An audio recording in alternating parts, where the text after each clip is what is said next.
Thank you so much for coming to talk with me this afternoon. I'm really honored to be here. As I told Tom, I was nervous to accept the opportunity to speak here because I actually was here about 20 years ago carrying the bag of my former boss, John Doerr, when he gave his ETL talk. And I now know, so John told me a couple months before his ETL talk, hey, I just got invited to do this ETL talk. It's a really big deal. The smartest, most entrepreneurial-minded people at Stanford go to ETL. We have to make sure it's really good. And so I spent 2 months working on his slide presentation for his ETL. And so when I got asked to do ETL, I was like, there's no way I can do that. And so I'm a little nervous, and my slides definitely don't look as good as John's did at the time. But thanks for having me. I know you have a lot of choices for how you spend your afternoon. So I'm going to just tell you a little bit about me, and then I'm going to actually open it up to questions in the beginning. I'd love to make sure this is your time, your hour, that we spend the time talking about stuff that you want to hear about. So I'll just give you a little background, so maybe you have a better idea of where I come from and stuff that we might be able to talk about. So I'm a first-generation immigrant my parents were both born in China, and they came here separately and through different journeys and went through Ellis Island, and one settled in Iowa and one settled in New York, and then they met here in the United States. And so the immigrant story is a big part of my upbringing. My grandparents had a Chinese restaurant in Yonkers, New York, and everyone in the family used to help out and work there. So kind of that work ethic and also understanding everything that my grandparents and my parents went through to make it so that I could be standing here in front of you is just really important part of my work ethic and my values. That lady, I couldn't find a picture of myself with what I was born in Staten Island, New York. And then I moved to New Jersey, and I could not find a picture of what my hair looked like back then, but that's like a close approximation to what my hair looked like back then. And I was fortunate to go to MIT, as Tom mentioned, and part of the reason why was I read an article, I think in Time or Newsweek this is in the late 80s, about what they were calling at the time scientific illiteracy, which was really about high school kids studying STEM fields and showing a predilection or a discomfort with STEM fields. And in particular, while girls and boys were testing equally through elementary school and junior high school, at high school, it was turning out that a lot of girls were dropping out of math and science and were not pursuing careers or majors in college in math and science. It was creating this scientific illiteracy gap or a gender gap in STEM. And when I read that, and this is I couldn't even find something, I'd have to go find microfiche to find articles from 1988. But sadly, it still exists, right? That's an article from 2017, but that really made me mad. And it made me frustrated because it just didn't seem right that girls should not be pursuing important careers that were quantitative in math and science. And so I decided to fly to MIT. I know that's not actually the normal path. And I was woefully underprepared. And so it really kicked my butt for 4 years. But I'm very grateful that they let me in and that I got to graduate and I got to meet some fantastic people. And it turned out that MIT helped me prepare for my future career, because it turns out that my professional calling is actually working with very smart technical founders and being a great business partner to them and helping them kind of translate their technical ideas into business. So after that, I didn't really know what I wanted to do when I graduated from undergrad, so I got a job as a financial analyst at Morgan Stanley in New York City. I was in the M&A department, which was probably one of the more quantitative analyst jobs. It was really fun, really challenging. But I felt like I probably would apply to business school, but maybe for a third year before business school, I would try and do something different. So I actually that's a picture of Fudan University, what it used to look like in the 80s and 90s. It doesn't exactly look like that anymore. But I went there at the time, Shanghai was going to be the next New York. And China was really an emerging economy, and Shanghai was just actually a fraction of the size that it is today. And I thought maybe my career would be being one of those people who could speak Chinese and go back and forth and do business in Asia and on the West Coast. So I went to go brush up on my Chinese. I studied Chinese in the mornings, and I taught English in the afternoons. And then I had a sweater, a backpack, and a bicycle, and that was pretty much it. And it was probably one of the best years of my life. When I was there, I borrowed a friend's typewriter, and I wrote my business school applications. Has anyone here used a typewriter? Okay, yes, good, 15 people. And I was fortunate to get into business school, so that's where I went to business school. And when I was at business school, I had grown up working at the Short Hills Mall in Short Hills, New Jersey, in different retail jobs, and I always had a real interest in both retail and consumer products and consumer brands, in particular brands that created a lot of customer love. And so I did internships at the North Face and Odwalla that were both kind of high growth private startups at the time when I was in business school, and then I went to go work for a company called Gap. And I don't know if any of you, does anyone here remember a time when everyone used to wear khakis? Like, I know for a lot of young people, you'd be like, what? But this is basically Gap at the time. Like, this was the uniform that everyone wore, and we were probably like the hottest company in retail, and that's from one of our ads. It was really a fun time to work at Gap. It was like a talent magnet company where some of the best and brightest people in marketing and merchandising and planning and supply chain worked, and I learned a ton. And along the way, I had heard of venture capital when I was at Morgan Stanley, and it seemed like such a dream job, getting to work with founders, hearing their ideas, trying to decide which people to do business with and to back, and then helping them build their companies. But at the time, when I was an analyst at Morgan Stanley, my understanding was venture capital was all dudes. And it would probably not be an environment that I would fit in or I'd feel comfortable or that they would really want me. So I never even interviewed for a job out of Morgan Stanley. And I was really fortunate that I got a call from a recruiter who was looking for an associate at Kleiner Perkins. And I said, it sounds like a really interesting job. I actually feel like I would love it, but I just don't know if I'm comfortable going to being the only woman at a firm. Like, most of these firms are all men. And the recruiter was a woman. And she said, Aileen, if every woman I call says that, we will never get women to work in venture capital. That really worked on me. And so I went in for the interview. And fortunately, I actually didn't know very much about venture capital, so I wasn't actually super intimidated by the people. And I later, kind of as I did my research, I realized like interviewing with John Doerr or Vinod Khosla or some of these people was kind of like a big deal. And I was really fortunate I got the job. And so that's where I worked for 12 years, where we did, at the time we were the first investors in Amazon and in Google and in Genentech and Netscape and a bunch of really interesting kind of game-changing companies. And those are the kinds of people who would kind of walk through our halls during the day. And I got to work with incredible people and learned a lot. Along the way, I felt like I didn't have enough operating experience to really become a great kind of partner to founders. So we had invested in a company called Denu that was founded actually by two Stanford grads. And it wasn't going the way that we hoped. And they asked me to step in as founding CEO or maybe CEO for the summer. Like, in retrospect, that was a very naive thought. Like, it's really not possible to be CEO for the summer. And so I went and I did that job for 2 years. Kleiner was an investor. We raised a Series B, and so we had a great year, and then the recession hit in 2008, and we had a really tough year, and we had to lay off half the company, and then we wound up acquiring two of our closest competitors, and then I replaced myself. So I did that job for 2 years while I was kind of going back and forth with between Denu and Kleiner, and it was a really great experience. I'm grateful to have had like that time, both through good times and really tough times, running a venture-backed startup. And then in 2012, as Tom mentioned, I started Cowboy Ventures. And I had been doing Series A and B and doing mostly consumer investing, but some enterprise software, some media, some green tech at Kleiner. And I decided to move earlier to seed, which was a new category that had been in place for a couple of years, but it really wasn't a very established institutional venture category. But it's also more collaborative. You're starting earlier, you're investing less. So versus investing $4 or $8 million in a company. At seed, at the time, you're investing $500,000, $750,000, $1 million in companies when they're really just getting started, and then they graduate from us to a Series A or Series B firm. And that's what I've been doing for the past 7 years. It's been a really fun kind of entrepreneurial journey. You can see our logo. We have a bunch of different logos. We have a zebra, we have a quail, we have a koi fish, we have an elephant. And so our logo is all about, we picked culturally significant, like good luck animals in different cultures. And then we have an androgynous cow person that's riding with the magical animal, kind of to, I think, send the message that I think we try to be like a little bit different. We're a little non-traditional, and what we do at Cowboy Ventures is pretty personal. And so it's really been fun to be able to start that. So with that, I'm going to turn it over to all you. I'd love to make sure that we spend the rest of the time that we have together talking about stuff that you want to hear about. So raise your hand. I'd love if you would say your name and either ask a question or something that you'd love to hear about. And yes, sir. And I would like to hear about the challenges which you faced when you started doing your ventures. Starting Cowboy or?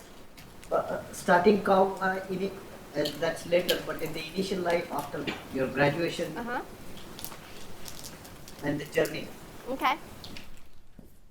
Challenges along the journey. And to create an incentive, we have a cowboy t-shirt for you if you would like one. There you go. You can just throw it at him. Okay, who else has a question? Yes, in the back. Hi.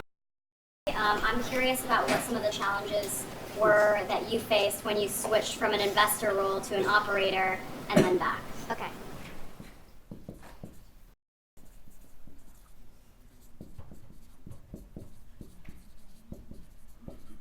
Okay.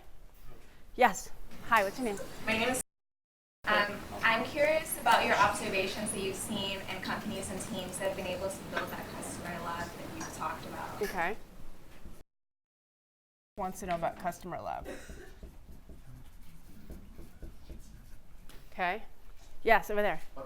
Okay. Basically, I want to know how do you decide to select the startup you work with? How do we decide on startups to work with? Okay. Like investment decisions. All right, how about in the back? Over back there, yeah. Go ahead. Hi, my name is. I was wondering if you could tell me more about like how you started the venture capitalist firm. How I started Cowboy? Cowboy. Okay, Yeah. starting Cowboy, okay. Let's see. Starting Cowboy. Okay. How about over there, maybe in the red shirt? I was wondering if you had to pick like one point that was your pivot point, like turning point of your career, what would it be? All right, one turning point.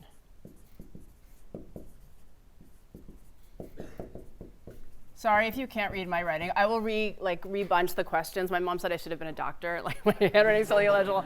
Right here in the red, yeah. I want to know more about Always Festival. Thank you for asking that question. Okay, all raise.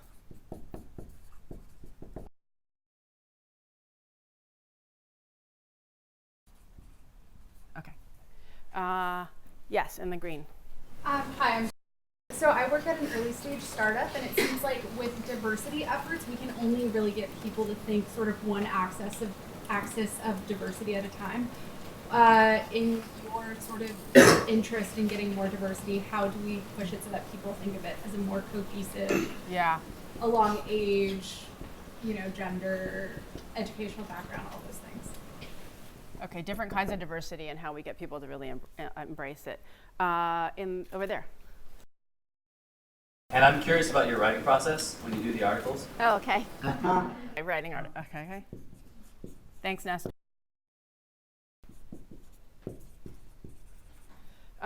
Yes, over there. And you mentioned that you had no experience with venture capital coming in. So how did you accumulate that experience? Right. Okay. So that kind of goes a little bit with the challenge in the journey, like getting VC, like mindset. Okay. Let's see how many. Wow, I love that you guys have so many questions. So awesome. How about over there in the black? Nashville is a very STEM-oriented person. I didn't give any shits about soft skills and communication skills, but right now I realize that's actually really important. So I guess my question is, what your best advice to kind of develop those soft skills, and how do you also motivate your team members to kind of work along with you well? Yeah. Developing soft skills and communication skills. Okay. All right, let's just do one more, and then hopefully we'll have some time at the end to do questions as well. Okay, right there in the, yeah. And I was wondering if you could talk about what are some specific investment theses you have right now. I know you invest a lot in consumer, but anything specifically you're very excited about. And then maybe if you could also add, what in your view do you think makes you a very unique investor? I know you once at a conference mentioned some people say, okay, well, that's just a good guy. Let's include him in the round because he's a good guy. And what would you think people say about you? I guess more specific. Okay. Oh, that's a hard one. I might have to ask my team members who are here, Amanda and Jamira, to answer that. But it's a really hard one. Why should I take your money? Okay, and then you want to just you can just throw out the rest of the t-shirts if you guys want to get anyone who wants to raise your hand if you want a t-shirt. Yay, I'm glad you like them.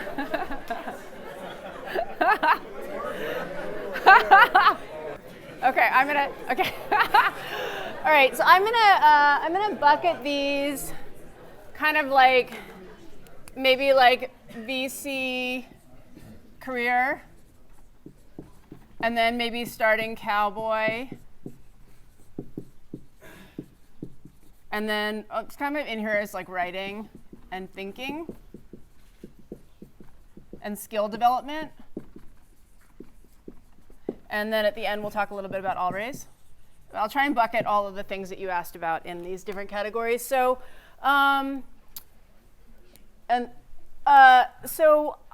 my first job at Kleiner Perkins was, so when I worked at Gap after business school, and I did a couple of different jobs. And I really, I guess a couple things, especially if you're in college and you haven't decided if you're an undergrad or grad student and you haven't decided where you're going to work at, or you haven't started your job search. At business school, some of the companies, they started recruiting in the fall. So by Christmas or by the New Year's, a lot of my friends had jobs, and they had very high paying jobs.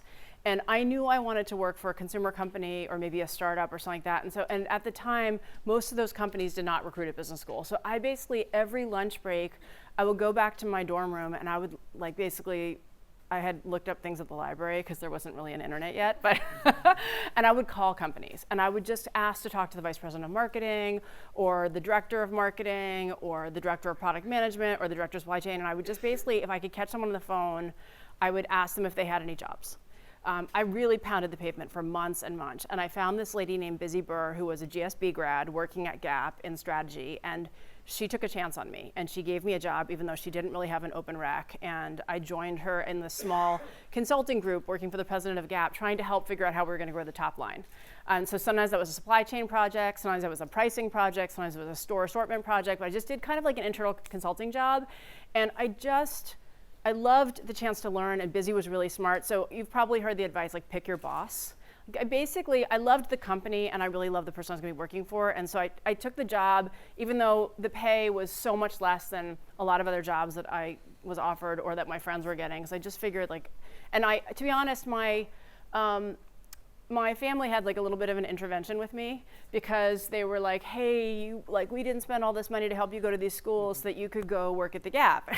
And retail is really not where we envisioned that this would be ending up. And I just had a feeling it was a time to do something that I would be really passionate about rather than trying to do something that people would think was a good job or admired.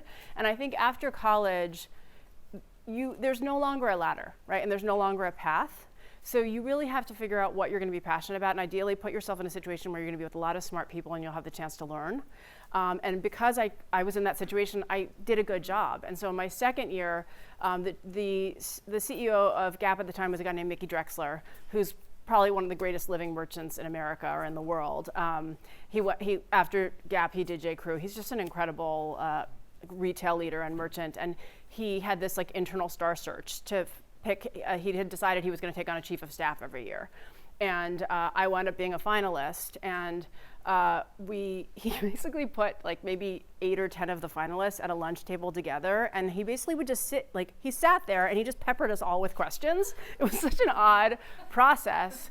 But he really wanted to know where you came from and what you cared about and what your values were and what motivated you. And I talked a little bit about my family, and I talked a little bit about working in retail, and I talked a little bit about caring a lot about customers. And I don't really know what it was, but I got the job. So I wound up being chief of staff to the CEO of a public company when I was just a year out of business school. And I just worked my tail off. I was there 2 hours before he showed up every day. I was there for 2 or 4 hours after he left every day. And it was ridiculous multitasking, because on the one hand, it's a public company and you're supporting the CEO who's got shareholders and real estate and debt and financials and analyst reports and store reports and international and Gap and Baby Gap and Banana Republic and all these different things. And also we care a lot about customers. Like we would read customer complaints, we would read letters and write them back. And like, so kind of from the high to the low, it was an amazing, and then also sometimes people would like, some famous actor or journalist would walk in and Mickey would say, what's happening, Dennis Hopper, or whatever. And Dennis Hopper would be like, dude, Stockholm is so cool right now. And then he would just look at me and then he'd be like, make it happen. And then like basically 48 hours later, I would be on the phone calling all of Mickey's friends being like, what are the cool stores we should visit? What are the right hotels? What are the restaurants? What are the cool trends? What street should we go to see people wearing streetwear? And then like three days later, we would have this junket of Gap people going to Sweden or like going to Stockholm to check out like the fashion and the style and the culture and like putting together like 2 dream days. Like it was just like every day your schedule would get totally blown up and you'd be doing crazy things. And after that job, I got to kind of pick where I went in the organization, and I picked the internet job. The internet business was the thing that was kind of, I thought, the most exciting, Gap.com, and it was a tiny team, and so we were just really trying to, it was like a startup inside of a big company, and we just had to learn about like what do you do to run a site every day? Like, do you change the homepage every day? Do you keep it the same? Like, do you send emails? Do you not send emails? Like, just so many, what do you do with customer data? Like, so many things that there are no rules back then, and we just were trying to figure it out. And so I guess all those things prepared me for going into venture capital in a way, because I got exposed to a lot of different functions. I did, inside the same company, change jobs pretty much every year. And the chief of staff job actually helped me, because I effectively went to Kleiner as a chief of staff, as one of the associates working for John Doerr. And just, John had such a full plate and so many different portfolio companies, and so many people wanted to meet with him. And it was really important for us to make sure we always showed entrepreneurs like the utmost courtesy and professionalism and attentiveness. And then also he had a lot of political or kind of civic cause things that he was passionate about, like public education and improving California schools, things like that I'm super excited to work on. And so I just was constantly thinking about what is important to John and what are his priorities, and also what are the priorities of the firm. And I just tried to apply myself to whatever things needed to be done so that we could accomplish our goals as a team. And I think that mentality, I mean, it's something that we talk about at Cowboy Ventures, that has served me incredibly well in my career, so that whenever I got placed into a situation where I didn't really know a lot, I'm trying to learn and I'm asking questions so I can make the team achieve its goal, help the team achieve its goals. And so it has basically, lots of people were helpful to me to help me figure out the things that I don't know. I'm trying to think about, so the VC mindset was, in my opinion, in my experience, VC was an apprenticeship business. So I didn't jump in and say, oh yay, I'm ready to be a VC. I took the job and I was like, I'm ready to learn and serve.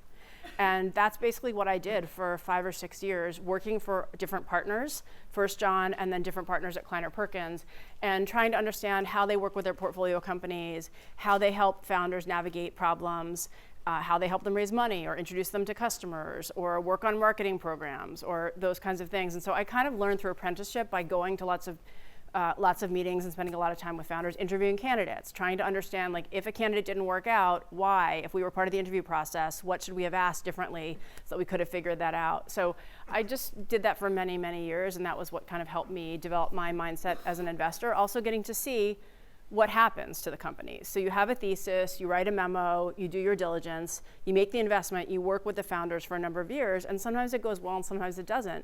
And so trying to basically piece together some heuristics about like, what do they have in common? Or what are the signals that you can tell you're at a fork in the road, and that you need to help the founders understand that they're at an important fork in the road, and that the decisions that they're gonna make could basically send their company in this direction or in this direction. Along the way, I did start writing a little bit. One of the first things I wrote was, I think, a blog post on TechCrunch called Why Women Rule the Internet. And it was just about how I think women are the unsung heroes of a lot of companies, where they're the majority customers for most internet companies, most e-commerce companies, whether it's travel, whether it's social media, even whether it's casual gaming. But most of the companies were founded by men, and most of the companies didn't have a lot of women working at the companies.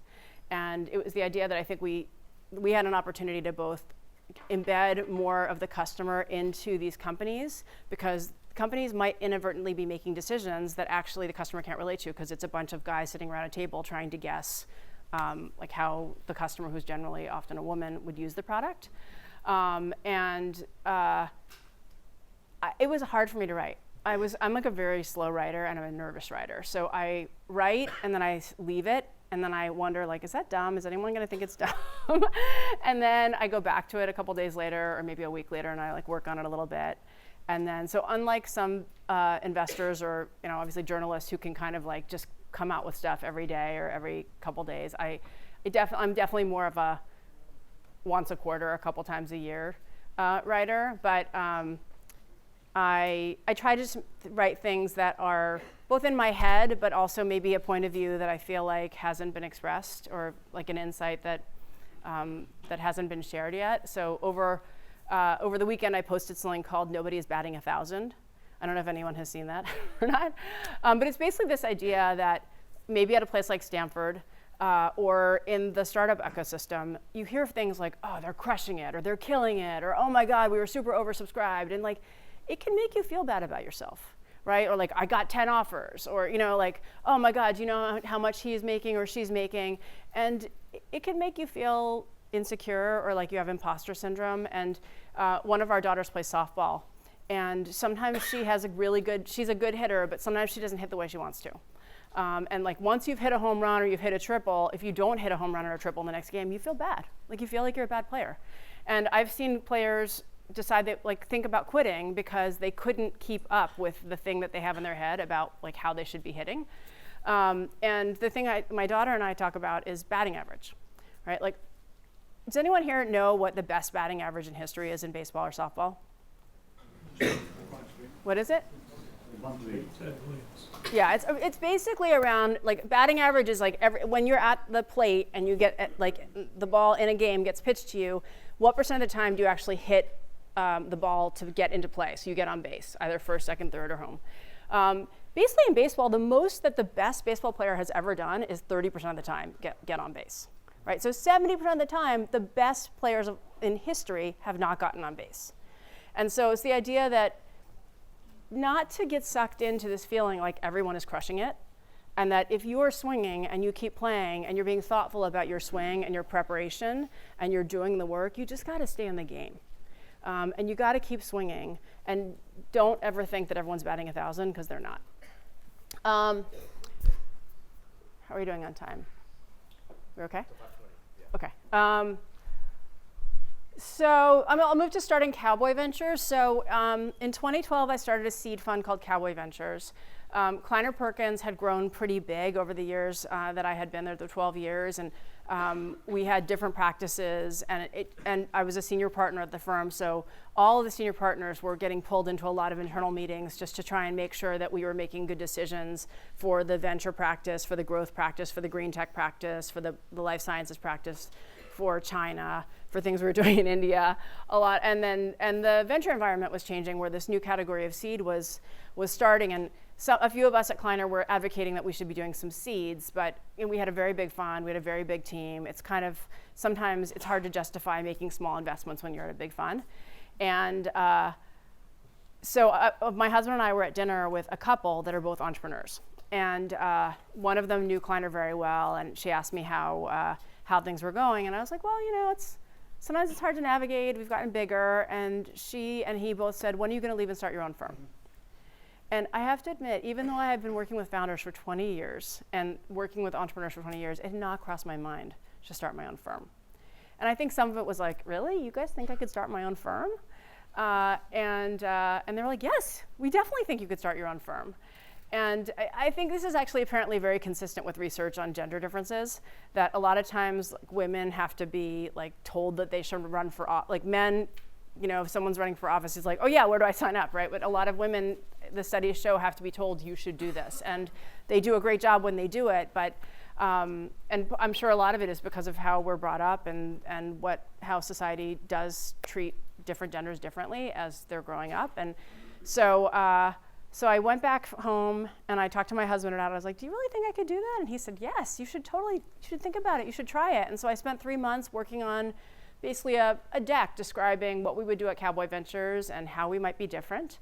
And the things that I wrote about how we would be different, well, one is I actually am a woman. And that's just different in venture capital, sadly. By definition, then you are definitely like, you bring a different perspective to the table. That I had operating experience both as a venture-backed founder and also in corporate America.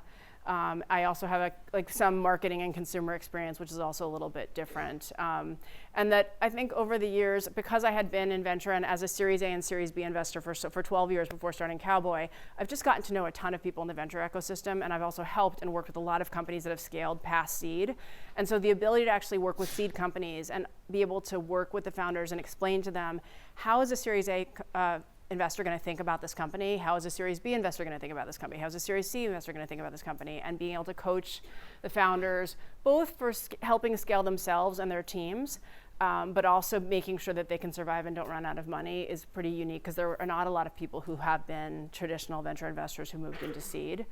I think, personality-wise, at Cowboy Ventures, we're a small shop. We're not like a giant firm with lots of people. Two of my awesome colleagues, Amanda and Jemira, are here today, and then my partner Ted is not here today. But we're a small shop, so when you work with Cowboy Ventures, you really just get us. So it's really about personal relationships and personal chemistry, and that we are risk takers. And half the time when we make a seed investment, there is no product. It's a founder with ideas, maybe slides.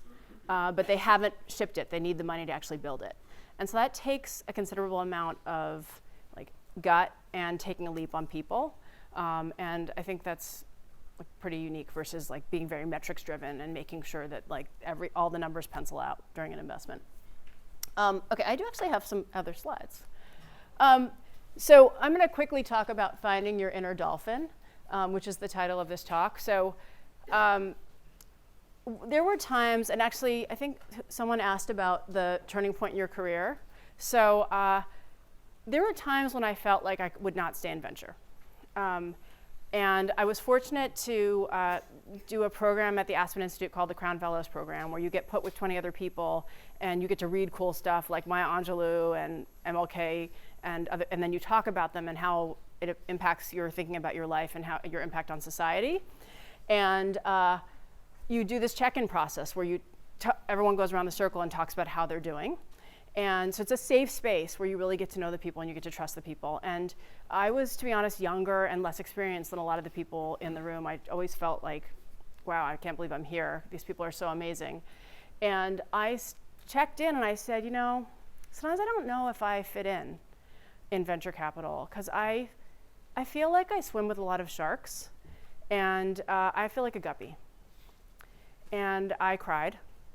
And I just said, I really love this job, but I just don't know if I'm cut out for it.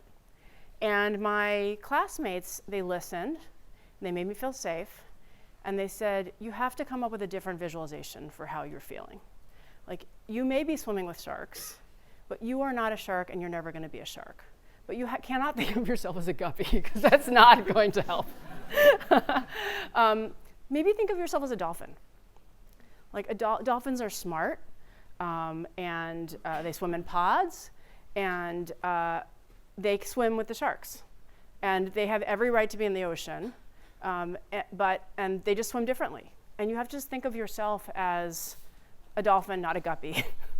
And that was really helpful for me, because for some reason, it helped me visualize the idea that I could stay in venture, and I didn't have to be a vest-wearing bro to keep doing my job, that I could just be myself and be comfortable with it. And I don't know if that resonates with anyone here. If you, either in the past or in the future, you may find yourself in a situation where you're really wondering, am I in the right place? Am I doing the right thing? And I think having the chance to actually reflect on kind of who you are and whether you can be yourself and in the environment, I think I'm really grateful for that feedback that I got.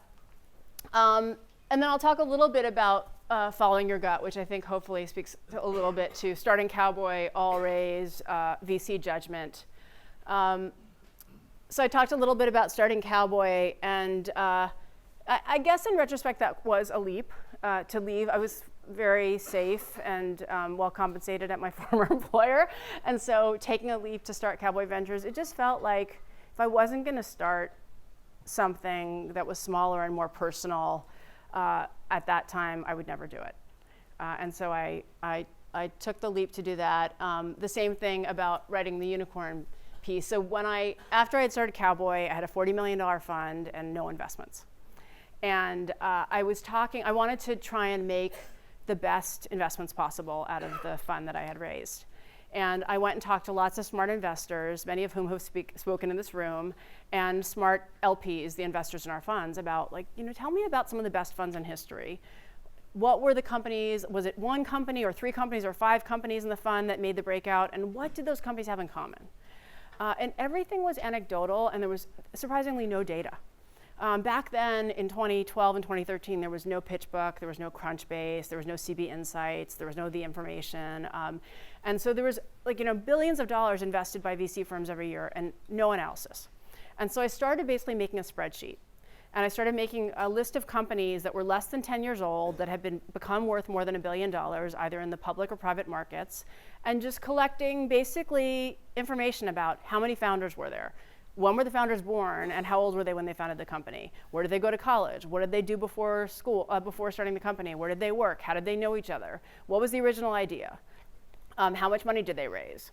All these different things. And so I basically created a data set of 39 companies that had been born within the past 10 years that were worth over $1 billion. And they actually had quite a few things in common. One of the things at the time was when I was taking pitch meetings from founders, sometimes founders would walk in the door and they'd be like, hey, so we started this company, and I know I'm really old to have started this company because I'm 35. I'm sorry.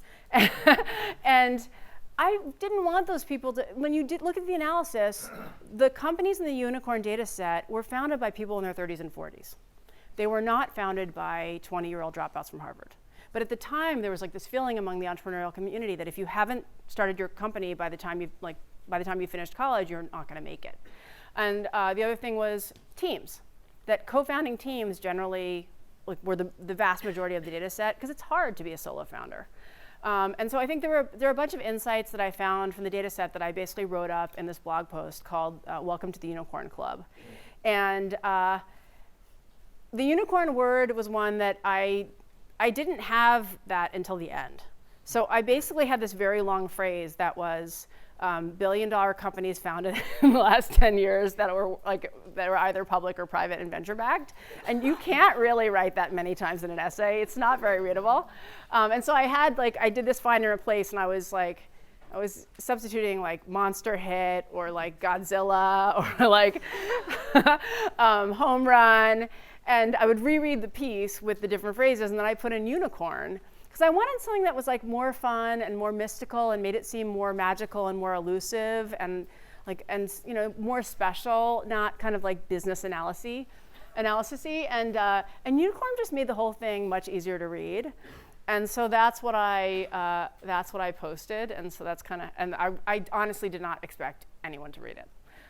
So it's quite overwhelming that it's still a thing, actually. And I guess the last thing I'll talk about is all raise. So we talked about it a little bit. My 20 years in venture capital, for the most of it, until probably the last 2 or 3 years, I have generally been the only woman in the room all the time. And also, I'm not really a person of color in terms of underrepresented minorities in tech or in venture, but generally also the only non-white person in the room, oftentimes. And tech is just such an incredible, entrepreneurship and venture capital and tech are such an incredible engine of innovation and growth and job creation and economic power that it just seems so crazy to me. And also, we've also put ourselves on this meritocracy pedestal, which we have not been. And so it just seems crazy to me that we're not recognizing the inherent bias in our system, and that we're not trying to figure out how to change it so that we create more opportunity for people from different backgrounds in the venture ecosystem. And in 2017, the news about binary capital came out and different CEOs behaving very badly. So there was and Susan Fowler wrote her awesome blog post, and there was just enough evidence that you could no longer think that we did not have a problem in tech. And so I drafted an email to some women friends in venture capital, and I let it sit in my draft folder for probably 2 months. Should I stick my neck out and try and get people together and trying to figure out what we can do to fix this solution, or should I just try and make Cowboy Ventures be successful? Because by making Cowboy Ventures successful, I will be showing the world that being hopefully a more human person and being a little bit different and practicing a personal, more maybe very honest, straightforward style of venture capital, if we can make a lot of money and deliver fantastic returns, that will hopefully make a difference in how founders get treated when they work with us and a bunch of other things. But I wound up pushing send in the summer of 2017 saying, hey, I'm guessing a lot of us are feeling the same thing, where basically the lack of women and other folks in the venture ecosystem is just not okay, and we have a window to do something about it. Do you want to get together and talk about things that we could do together to make it better? And bless their hearts, basically the women on that email thread generally all responded within an hour or two. And they were like, I'm in. Like my friend Jess Lee at Sequoia was like, I'm in, what do I need to do? I'll be your flaky and order lunch. The first female partner at Sequoia was like, I will do anything, I'm in. And so we got together, we had a Google Doc beforehand where we all basically wrote kind of what are systemic issues and what are root causes and what are symptoms and what are things that we could actually do together. We had probably 15 pages of basically notes with each other before we got together for dinner. We had a 3-hour dinner and brainstormed, okay, if we were all gonna get together and do something to try and change the trajectory, which is basically just there's no trajectory and no momentum of change in venture capital, how would we do it? And we didn't realize it at the time, but we were starting All Raise. And it has been, starting Cowboy and helping start All Raise as a collection of people has been one of the highlights of my personal and professional career, working side by side with these women and now men to try and make the venture capital ecosystem more equitable for more kinds of people. It's just, there's so many people who care about this and want to make it better, and teaming up to actually try and do things and help others has just been awesome. So I will close, and then maybe we have a couple minutes for questions on, I'm very fortunate to be here. Thank you for having me. A lot of people took chances on me along the way. MIT changed my life by letting me in. Same thing with business school. Busy Burr at Gap gave me my first job. Mickey and John Doerr gave me jobs. The women who I emailed about the conversation wrote me back. So many people have done big things and small things for me to enable me to be here today with you. I just feel incredibly grateful and also incredibly motivated to try and make things better for others. I have a lot of privilege, and I hope to use it to its best positive impact. But everyone in this room has a lot of privilege as well. And by being a Stanford student or being a member of this community, by where you decide to go work and lend your talents, by when you become, if you are a hiring manager or a team member, how you treat others. There are lots of how you treat people that you pass on the street, or just from high to low. There's lots of ways in which we have privilege that we can use it for good. And so if you get anything from this talk, I hope you will walk out thinking a little bit about your privilege and how you are going to use it wisely. Thanks for having me.